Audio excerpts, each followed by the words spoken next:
ഏതോ ഒരുത്തൻ അടിച്ച് കോണും തേറ്റി പോയിട്ട് ഈ കഥ പറയരുത്. ഇല്ല ചെല്ലക്കിളി. എന്തിന് ചെല്ലക്കിളി? നീ തിരുവനന്തപുരത്ത് പോയി. എടാ എനിക്ക് കുറച്ച് ഡൗട്ടുണ്ട്. സംശയം എന്നും നല്ലതാണ്, ചോദിക്കും.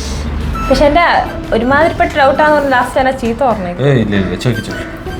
ഈ പൊട്ടംപ്ലാവില്ലേ, അതിനൊക്കെ എങ്ങനെയാണ് ഈ പേര് വന്നത്?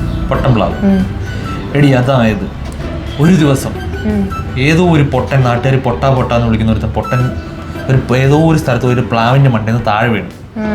അപ്പോൾ ഏതോ ഒരു ചേട്ടൻ ഫോൺ വിളിച്ചിട്ട് പറഞ്ഞു, എടാ പൊട്ടം പ്ലാവിൽ നിന്ന് വീണിട്ടുണ്ടെന്ന്. അപ്പോൾ അങ്ങനെയാണ് ഇത് പൊട്ടംപ്ലാവ് എന്നുള്ള പേര് വന്നത്. എവിടെ നിന്ന് കണ്ടുപിടിച്ചോണ്ട് വന്ന്? എന്തിന് ചെല്ലക്കില്ലേ, നീ തിരുവനന്തപുരത്ത് പോയി. നിന്റെ ചോദ്യങ്ങൾ മൊത്തം കഴിഞ്ഞു? ഇല്ല, ഇനിയുണ്ട്. ഓക്കെ, ചോദിക്ക്. അതിന്റെ താഴത്തെ സ്ഥലം കുടിയാൻമല. എടി, കുടിയാൻമല എന്ന് വെച്ചാൽ ഒരുത്തൻ അടിച്ച് പൂക്കുറ്റിയായിട്ട് അവിടെ വന്നിരുന്നു. അപ്പം വേറെ ഏതോ ഒരുത്തൻ ലൊക്കേഷൻ ചോദിച്ചു. അപ്പം പെട്ടെന്ന് ഇങ്ങനെ കറങ്ങിയിരിക്കുമ്പോൾ ഒരുത്തൻ കുടിച്ച് ഇങ്ങനെ കിടക്കുന്നു. അപ്പൊ ഒരു മലയുടെ മുകളിൽ കിടക്കുന്നത്. അപ്പൊ അവൻ പറഞ്ഞു അത് കുടിയാൻമല. ഓക്കെ, നിന്റെ സംശയങ്ങൾ മൊത്തം തീർന്നു. ഇനി ഉണ്ടോ? ഇനി ഉണ്ട് ഒരു ലോഡ്. ചോദിക്കേ. അടുത്തത് ഈ ചെമ്പേരി പറ. എടി, ചെമ്പേരി അതായത് ഒരു കല്യാണ പരിപാടിക്ക് പുറത്തുനിന്ന് ഒരു ടീം വന്നു. ചെമ്പ് വരി ആദ്യം എത്തി, പിന്നെ ബാക്കി പുറകിൽ ആൾക്കാർ വരുന്നുണ്ട്. ഇവർ ആദ്യം എത്തി. അപ്പൊ ഈ ചെമ്പേരിയിൽ ഇപ്പൊ മറ്റേ ടൗണിൽ കാണുന്ന ഒത്ത സെന്ററിലല്ലേ, അവിടെയായിരുന്നു ഇത് കൊണ്ട് വെച്ചത് അവര്.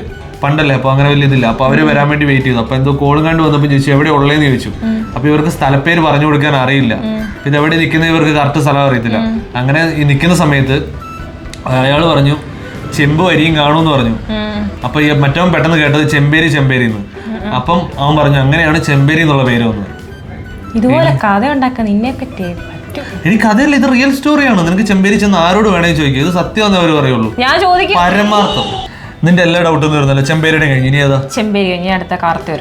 എടി, കാർത്തിയൂർ എന്ന് വെച്ചാണെങ്കിൽ നമ്മളിപ്പം ഇത്രയും നേരം പറഞ്ഞൊരു കോമഡി രീതിയിലാണ് നമ്മൾ പറഞ്ഞത്. പക്ഷെ ഇത് കുറച്ച് സീരിയസ് ആണ്. കാരണം എന്ന് വെച്ചാൽ ഇത് ആലക്കോട് ഒരു അമ്പലം, അരങ്ങത്ത് അമ്പലം എന്ന് പറയും. ഓരോ അമ്പലം അറിയപ്പെടുന്നത് അതായത് സ്ഥലപ്പേര് അനുസരിച്ചായിരിക്കും. നമ്മളിപ്പം അതായത് വടക്കുന്നാഥൻ എന്നൊക്കെ പറയുന്ന പോലെ. അപ്പൊ ഇങ്ങനെ ഓരോ സ്ഥലപ്പേരുണ്ട്. അപ്പൊ അങ്ങനെ വരുമ്പം കാർത്തിപുരത്തിനൊരു സ്ഥലപ്പേര് ഇടാൻ പറ്റുന്നില്ല. അപ്പൊ ഏതായാലും അവർക്ക് പൂരവും നടത്തണം. അപ്പൊ അങ്ങനെ വന്നു കഴിഞ്ഞപ്പോൾ ഒരു സ്ഥലപ്പേര് വേണം. അങ്ങനെ ഒരു ദിവസം ഒരു പെങ്കൊച്ച് തൊഴാൻ വേണ്ടി വന്നു. അല്ല, അങ്ങനെ വന്നു. അപ്പൊ ആ പെണ്ണിനോട് ചോദിച്ചു കാർത്തിക. അപ്പം പൂജാരിക്കാണെങ്കിൽ പെങ്കൊച്ചിനെ ഇഷ്ടപ്പെട്ടു. അപ്പം കാർത്തിക, അപ്പം പൂരം, കാർത്തികപുരം. അങ്ങനെയാണ് കാർത്തികപുരം വന്നത്. കാർത്തികപുരത്തിന് പുറകിൽ വലിയൊരു ലവ് സ്റ്റോറി ഉണ്ട്. പിന്നെ അവർ ഒന്നിച്ചു എന്നൊക്കെയാണ് അറിയപ്പെടുന്നത്. കഥ ഉണ്ടാക്കിക്കൊണ്ട് പോവാ. സീരിയസ്ലി നടന്ന കഥയാണിത്. God promise. നിന്റെ ഇത്രയും ചോദ്യങ്ങൾ കഴിഞ്ഞില്ലേ, 2 ചോദ്യം കൂടെ ചോദിക്കാം. അടുത്ത ക്വസ്റ്റ്യൻ. ജോസ്ഗിരി പറ. എടി, ജോസ്ഗിരി എന്ന് പറഞ്ഞിട്ടുണ്ടെങ്കിൽ ഇപ്പം മലബാറിലേക്ക് ആൾക്കാർ കുടിയേറിയിട്ടല്ല വന്നത്.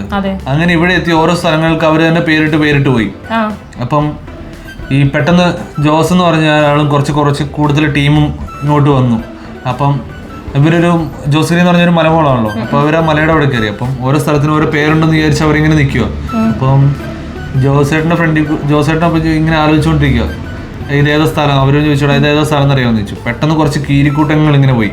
അപ്പം ബാക്കിൽ നിന്ന് പറഞ്ഞു ജോസേ കീരി എന്ന് പറഞ്ഞു. അപ്പൊ ജോസേട്ടൻ കേട്ടത് ജോസ്ഗിരി എന്ന്. അങ്ങനെയാണ് ജോസ്ഗിരി എന്നുള്ള പേര് വന്നത്. ഇനി എന്തെങ്കിലും ചോദ്യം ചോദിക്കാനുണ്ടോ? ഇനി ഒരു ലാസ്റ്റ് വൺ ക്വസ്റ്റ്യൻ. ഓക്കെ, ചോദിക്കേ. ഊളംപാറ എങ്ങനെയാണെന്ന് പറ. എടി, അതായത് നിന്റെ വീട്ടുകാരും കൊണ്ട് നേരെ ആ സ്ഥലത്തെത്തി ഇപ്പൊ കാണിച്ചു. അപ്പോഴേ പറഞ്ഞൊരു ഊള പാറ വന്നിട്ടുണ്ട്. അങ്ങനെയാണ് ഊളംപാറ പേര് വന്നത്.